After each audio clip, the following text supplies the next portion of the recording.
Hey guys, what's up? Welcome to the channel, or welcome back to the channel. We are the Mile High Property Brothers. Today, a little versus, a little compare and contrast. We'll be diving into Denver versus Aurora and what that looks like. All right, let's check it out, guys.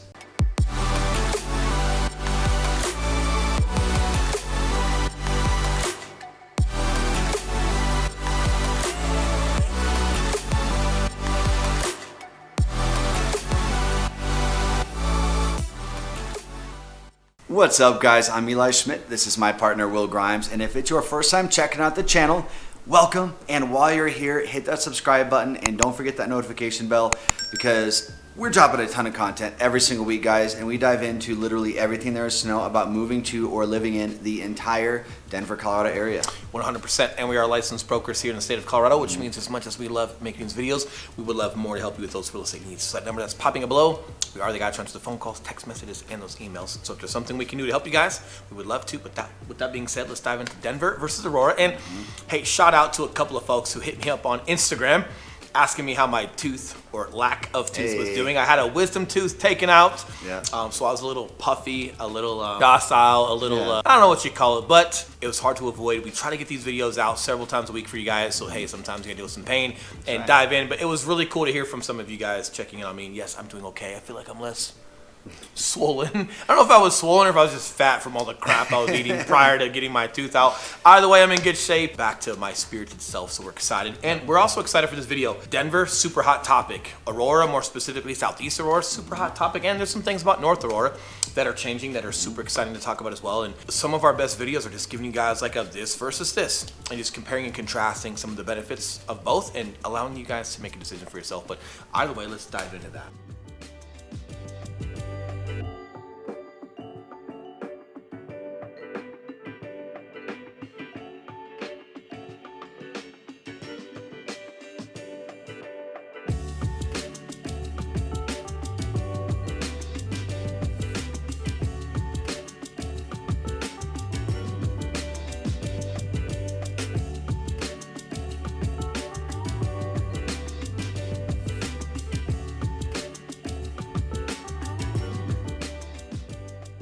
Our first topic here, that is the obvious one, that is cost of living.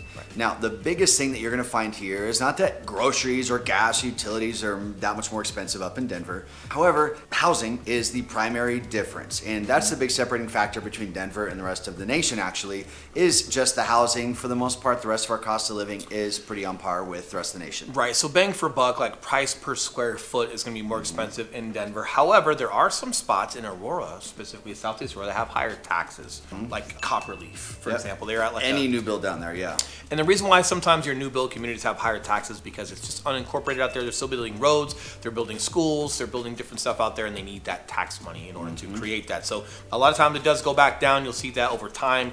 So you do have some more expensive taxes out there. However, even with a slightly increased tax in some of those areas, Denver is still going to be more expensive cost of living, price per square foot, and just overall. However, you're in the proximity of city and county of Denver. That's right. That's right.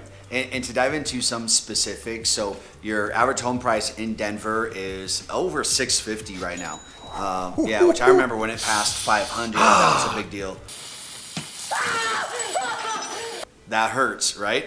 Now, this was a big deal when that passed 500, and we're up all the way over 650 right now. So Aurora is down, and they're closer in the 500s, that 500 mark. So keep in mind, this is for condos, single families, and townhomes. Right, and you know, like with city and county of Denver is surrounded by suburbias, right? So it's older, it's more established, it's more cultured. You're gonna get a little bit more of those older cultured homes. Not so much like the bigger lots and like the new builds that you're gonna find in city and county of Denver.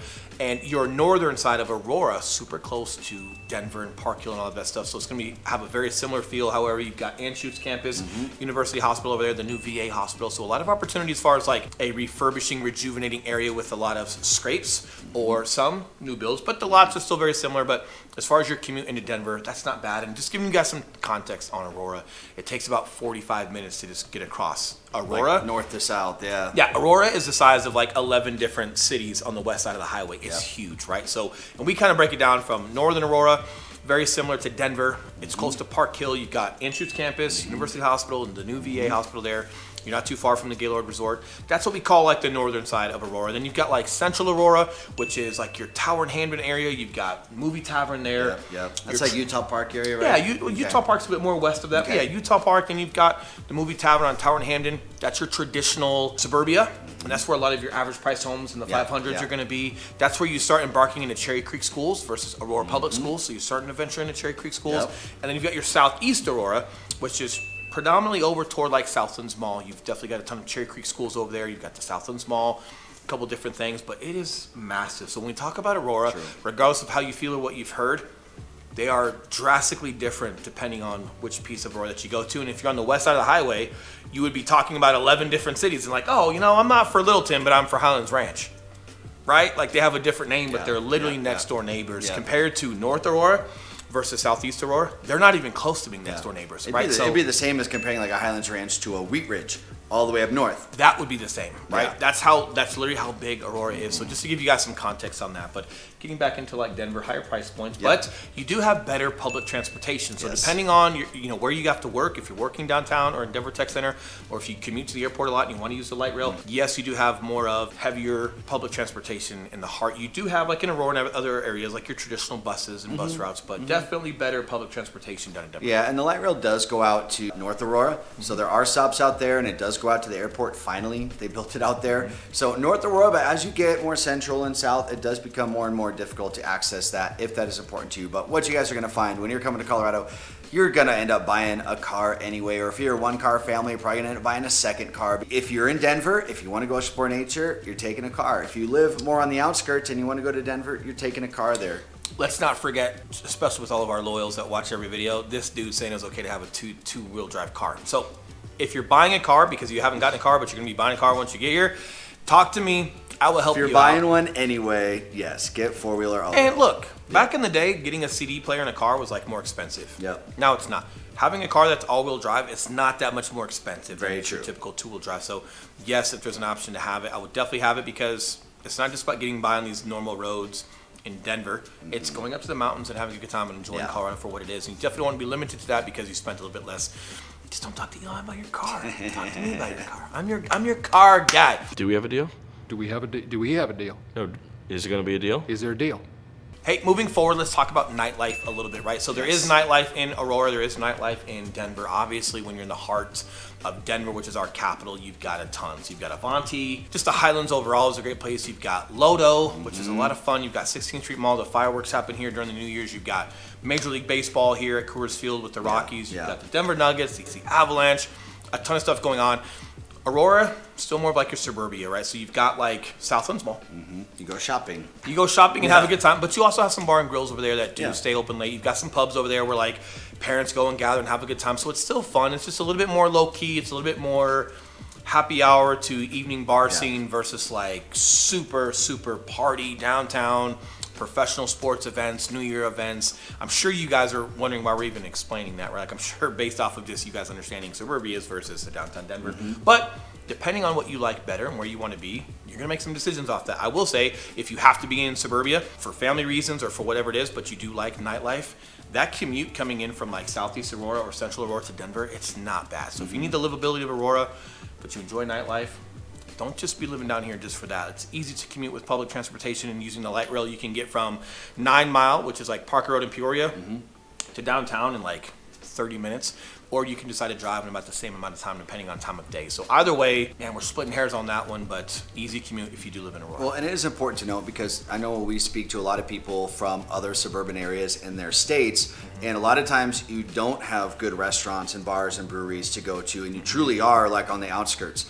In Colorado, all of our major cities as a whole, you go 45 minutes any direction surrounding Denver, all of the cities you're going to be in, they have plenty of the Targets, Walmarts, the basic things, but then also good breweries and restaurants and fun things to do, good pizza places, movie theaters. Pizza, I mean, food overall in Colorado is just booming, and we're getting a lot of stuff here, but ironically, right, like pizza, not ironically, just for whatever reason, pizza is becoming a huge deal here in Colorado, and you have a lot of like mom and pop pizza shops in addition to your commercial ones popping up in Aurora, which is a lot of fun.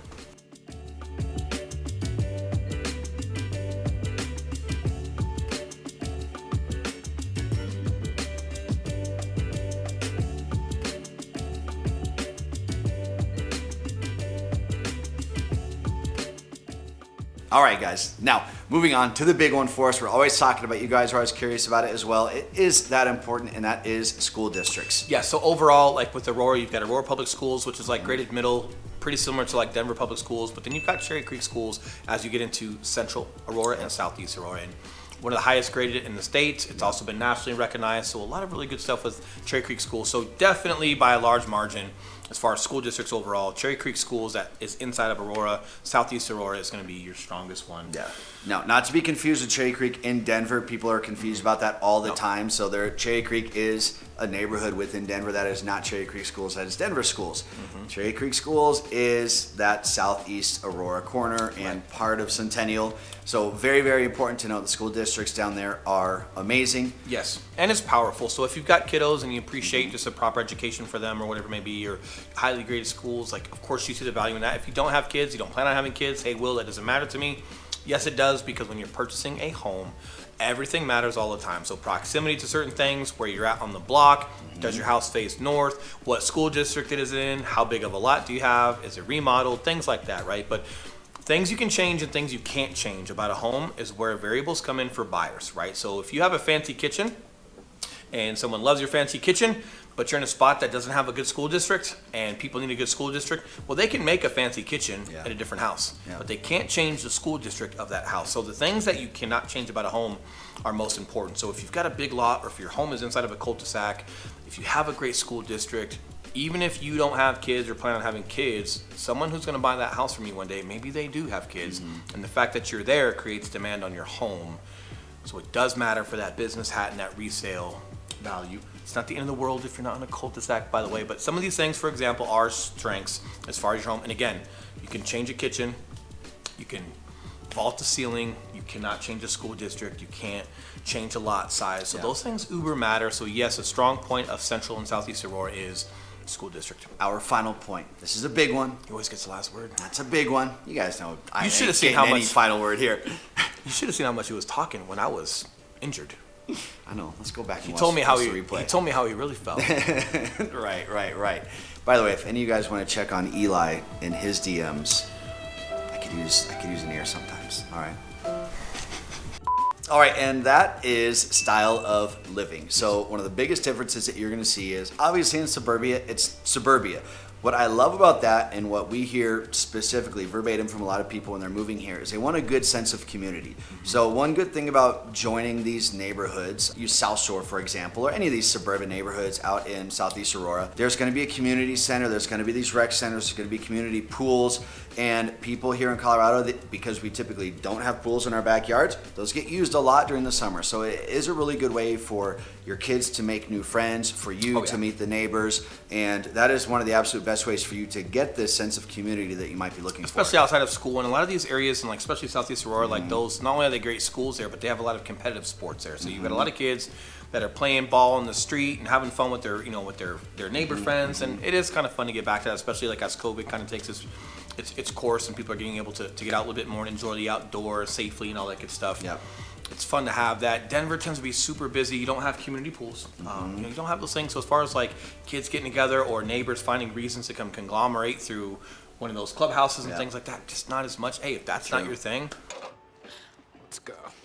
if that's you, hey, that's okay too. We respect it. Either way, the most important thing is just educating you guys on sense of community, school district, style of living, resale value, and things like that, and just making sure that you guys are turning each stone and asking yourself the right question as far as like, hey, where you should live. And yes, we love doing that just as much as we love making these videos, but more importantly, what we love most is helping you guys with those real estate needs, because yes, we are licensed brokers in the state of Colorado. So that number that's popping back below, we are the guys who answer the phone calls, text messages, and those emails. So if we can help you, we would super love to help you. But until next week or this weekend, you guys enjoy it, and we will see you for the next video. See you guys.